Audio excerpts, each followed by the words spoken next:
خاصا عام طور پر ہم پردے کے متعلق جو گفتگو کرتے ہیں اس حوالے سے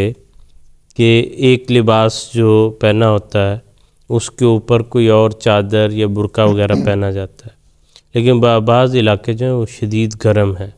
جس میں ایک لباس کے اوپر اور کوئی اس طرح کا کپڑا لینا، چادر پہننا، برقع، شاید وہ بہت زیادہ اس میں اضافے کا باعث ہوگا۔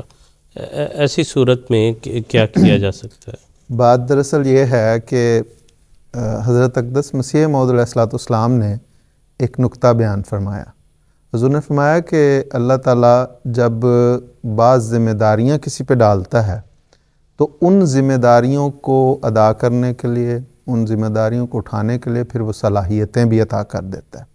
فرمایا لا یکلف اللہ نفسا الا وسعہا۔ جن علاقوں میں اس قسم کی شدید گرمی ہوتی ہے وہاں کے لوگوں کو یہ صلاحیتیں بھی انہیں عطا ہوتی ہیں۔ بڑی موٹی مثال ہے کہ یہاں پہ جو ویسٹرن دنیا میں یا ٹھنڈے علاقوں میں رہنے والے لوگ ہیں، اگر وہ گرم علاقوں میں جائیں تو ان کے لیے وہ ناقابل برداشت ہو جاتا ہے، لیکن اسی علاقے میں رہنے والے جو لوگ ہیں وہ بڑے آرام سے وہاں پہ زندگی گزار رہے ہوتے ہیں۔ تو یہ چیز جو ہے، جب خواتین، جب بچی کو شروع سے اس چیز کی عادت ڈالی جا رہی ہو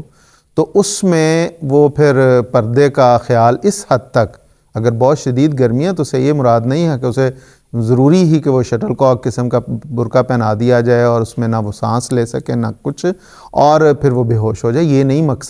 مقصد یہ ہے کہ جس طرح محترم مشہور صاحب نے حضرت خلیفۃ المسیح خامس سید طلب بن نصر العزیز کا ارشاد پڑھا کہ حضور نے فرمایا کہ بعض اوقات سانس لینے کے لیے منہ کھلا رکھنا پڑتا ہے، ہٹانا پڑتا ہے۔ تو اسی طرح اصل مقصد دراصل ہر معاملے میں حیا اور شرم ہے۔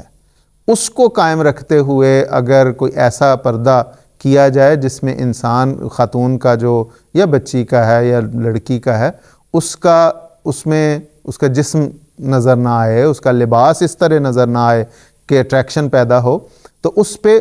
دوپٹہ لے لینا جس سے اس کے بال ڈھک جاتے ہیں، اس کی زینت ڈھک جاتی ہے، تو کوئی حرج نہیں ہے۔ لیکن اس میں یہ بات بہت ضروری ہے کہ وہ جسم ڈھکا ہوا ہونا چاہیے، اور اس کی مثال ہمیں حضور صلی اللہ علیہ وسلم کی عہد مبارک میں ملتی، آپ کی سیرت میں ملتی۔ حضرت عائشہ رضی اللہ تعالیٰ عنہ بیان کرتی ہیں کہ ایک دفعہ حضور میرے گھر تشریف فرما تھے، تو میری بڑی بہن حضرت اسماء میرے گھر آئیں تو حضور نے ان سے اپنا منہ دوسری طرف کر لیا، اور پھر فرمایا کہ اسماء کو مخاطب کر کے فرمایا کہ اسماء، جب بچی بڑی ہو جاتی، بالغ ہو جاتی ہے، تو اس کے چہرے اور ہاتھوں کے علاوہ اس کا جسم کا کوئی حصہ نظر نہیں آنا چاہیے۔ حضرت عائشہ رضی اللہ تعالیٰ عنہ بیان کرتی ہیں کہ اس موقع پہ حضرت اسماء نے کوئی باریک لباس پہنا ہوا تھا جس میں ان کا جسم بظاہر، جس میں جس طرح ڈھکا ہونا چاہیے اس طرح ڈھکا ہوا نہیں تھا۔ تو اس لیے اگر تو اس حد تک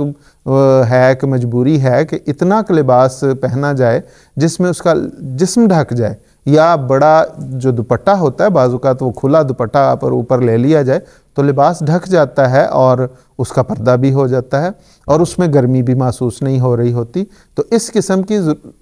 موجود ہے، سہولت موجود ہے۔ ضروری نہیں ہے کہ برقع ہی پہنا جائے اور کس کے نقاب ہی لیا جائے۔ اسی لیے حضرت صاحب نے جو حوالہ حافظہ نے پڑھا تھا اس کے بالکل آغاز میں حضرت صاحب نے 3-4 چیزوں کا نام لیا۔ حضور فرماتے ہیں پھر لباس کا پردہ ہے، جب برقع پہنیں یا حجاب لیں یا سکارف لیں یا دوپٹہ پہنیں یا نقاب لیں، جو بھی لے رہی ہوں تو بال چھپے ہوئے ہونے چاہیے، بال نظر نہیں آنے چاہیے، ماتھا سامنے سے ڈھکا ہوا ہونا چاہیے۔ تو یہ چیزیں جو ہیں اگر باریک دوپٹے سے ڈھک لیتی ہے وہ خاتون، جس سے وہ اس کے بال بھی نہیں نظر آتے، تو کوئی حرج کی بات نہیں ہے۔ ضروری نہیں ہے کہ اس کو ویسا برقع پہنایا جائے جیسا کہ وہ حضرت صاحب نے۔ پھر مجھے وہ حضرت صاحب کا خطاب یاد آ گیا، اس میں حسن بڑی خوبصورت، حسن ہے تو لطیفہ، لیکن وہی وہ کار کے اوپر برقع پہنا کے طالبان کو نے کہا کہ طالبان نے عورت کو کار ڈرائیو کرنے کی اجازت دی، اور کار کے اوپر وہ شٹل کاک قسم کا برقع پہنایا گیا تھا۔ تو یہ شدت جو ہے اسلام میں بہرحال نہیں ہے۔ آپ نے بڑی خوبصورت آیت پڑھی تھی کہ فَمَنِ اسْتُرَّ غَيْرَ بَاغٍ وَلَا عَادٍ فَلَا إِثْمَ عَلَيْهِ۔ جب مجبوری ہو، گرمی کی مجبوری ہے، تو حد سے نکلنے والی نہیں ہے خاتون کہ وہ نہ بناؤ سنگار کرنے والی ہے، نہ اٹریکٹ کرنے اپنی عادات سے اٹریکٹ کرنے والی، تو کوئی حرج نہیں ہے کہ وہ نسبتاً کم اس کا لباس ہوگا یا کم پردہ ہوگا، جس سے بنیادی مقصد پورے ہو رہے ہیں تو کوئی حرج کی بات نہیں۔ جی بالکل خزاں، مجھے یاد ہے کہ سیدنا حضرت اقدس مسیح موعود علیہ السلام کا ذکر ملتا ہے کہ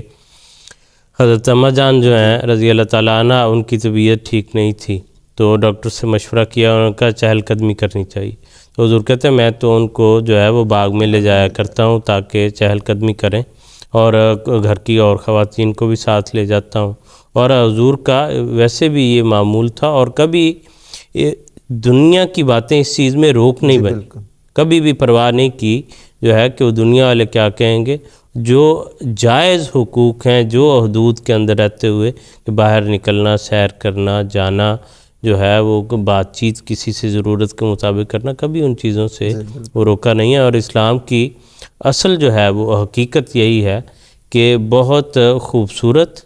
اور اعتدال پسند تعلیم ہے، اور دراصل جنہوں نے اس کو چھوڑا کہ بالکل اس سے پرے چلے گئے، انہوں نے بے حیائی کے دروازے کھولے، اور جن لوگوں نے قید کر دیا بالکل، انہوں نے اسلام سے دنیا کو متنفر کیا اور اسلام کے نام کو بدنام کیا، اور اسلام کی طرف اس تشدد کو جو ہے وہ منسوب کیا، حالانکہ ان کی اپنی یہ نہ سمجھی تھی، اپنی بے وقوفی تھی، اگر اعتدال کے ساتھ، جیسے وہ صاحب کے خطاب کے حوالے سے ذکر ہوا کہ اس انگریز خاتون نے دیکھا کہ کس طرح کہ آزادی کے ساتھ لجنہ جو ہیں اپنے علیحدہ اس کمپاؤنڈ میں، اور ان کو پردہ بھی ہے اور مکمل آزادی بھی ہے، تو کہتے ہیں وہ بہت ہی خوبصورت وہ لگا، اور یہی دراصل حقیقی تعلیم ہے، اور حقیقی تعلیمات کا یہ حسن ہے جس کو ہم آپ کے ساتھ شیئر کر رہے ہیں، اور اس ٹاپک کو ہم ڈسکس کر رہے ہیں۔